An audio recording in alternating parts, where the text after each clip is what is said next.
Team తోటి మీరు చేయబోయే సినిమాలు ఏంటి? ఎలా ఉన్నాయి? ఏ స్టేజ్‌లో ఉన్నాయి? మీ టీమ్ తోటి ఒక సార్ సినిమా ఇప్పుడు ఆల్రెడీ అనౌన్స్ చేశారు కదా! అది అయిపోయింది సార్. అయిపోయింది. 'తిమ్మరాజుపల్లి టీవీ' హ్మ్. అని చేశాను. హ్మ్.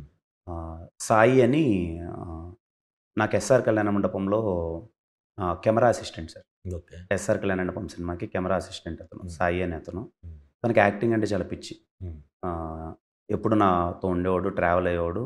నా 'వినరో భాగ్యం విష్ణుకథ' సినిమాలకు గాని, వీటికి గాని కెమెరా అసిస్టెంట్‌గా మొత్తం అంతా ఉండేవాడు. హ్మ్. నాకు చాలా బాగా యాక్టింగ్ చేస్తాడు. తనకి తపనుంది అని అనిపించింది సార్. హ్మ్. ఇప్పుడు నేను 'తిమ్మరాజుపల్లి' సినిమా తీద్దాం అన్నప్పుడు ఎవరిని పెడదాం హీరో, ఎవరిని పెడదాం హీరో అని చాలా డిస్కషన్‌లొచ్చినప్పుడు మనోడికి చాలా ప్యాషన్. హ్మ్. సరే నేను మార్కెట్ కోసమో, ఇంకో దాని కోసమో వేరే వాళ్ళని పెట్టేదాని బదులు హ్మ్. మనోడికి చాలా ప్యాషన్ ఉంది. మనోడినే పెడదామని సాయిని హీరోగా పెట్టి తీసేసాను సార్ హ్మ్. సినిమా.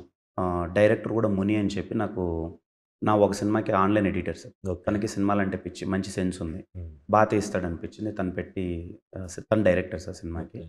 ఆల్మోస్ట్ ఆల్ ఒక 50 మెంబర్స్ అందరూ కొత్త వాళ్ళు ఇంట్రొడ్యూస్ అవుతున్నారు. Okay. Very, very happy with the film. Shoot అయిపోయింది. హ్మ్. పోస్ట్ ప్రొడక్షన్‌లో ఉంది సార్. హ్మ్. మోస్ట్‌లీ ఇది కేరాంప్ అయిపోయిన తర్వాత నేను టీజరో ఏదో రిలీజ్ చేస్తాను. ఆ రషెస్ చూసుకున్నాక మీకు కలిగిన సాటిస్ఫాక్షన్ ఏంటి? చాలా ఆనందంగా ఉంది సార్. హ్మ్. Very good film. హ్మ్. ఒక మంచి విలేజ్‌లో జరిగిన ఒక డ్రామా. హ్మ్. చాలా మంచి సాటిస్ఫాక్షన్ వచ్చింది సార్. హ్మ్. అండ్ ఆర్టిస్ట్‌లని చూస్తే ముచ్చటేసింది సార్. హ్మ్. అరే! నేను కూడా చేయలేనే పెర్ఫార్మన్స్ ఇలా.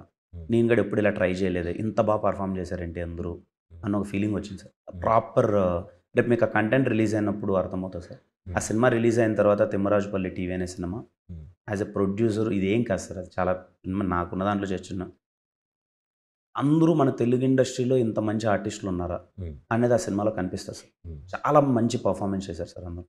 హ్మ్. నాకు నా ఫస్ట్ ఫీలింగ్ నేను ఆ సినిమా చూసినప్పుడు హ్మ్. అరే! ఇంత మంచి పెర్ఫార్మన్స్ చేశారేంటి ఈళ్ళందరూ. హ్మ్. నా సినిమా అనేది పక్కన పెట్టండి సార్. Performances performance. చాలా రేపు ఫర్దర్‌గా ఏదైనా సినిమాలకి ఈళ్ళు భలే ఆర్టిస్టులురా! ఈళ్ళు మంచి పెర్ఫార్మ్ చేశారురా! హ్మ్. అనే ఆర్టిస్టులు ఆ సినిమా నుంచి ముగ్గురు, నలుగురైతే ఈజీగా దొరుకుతారు.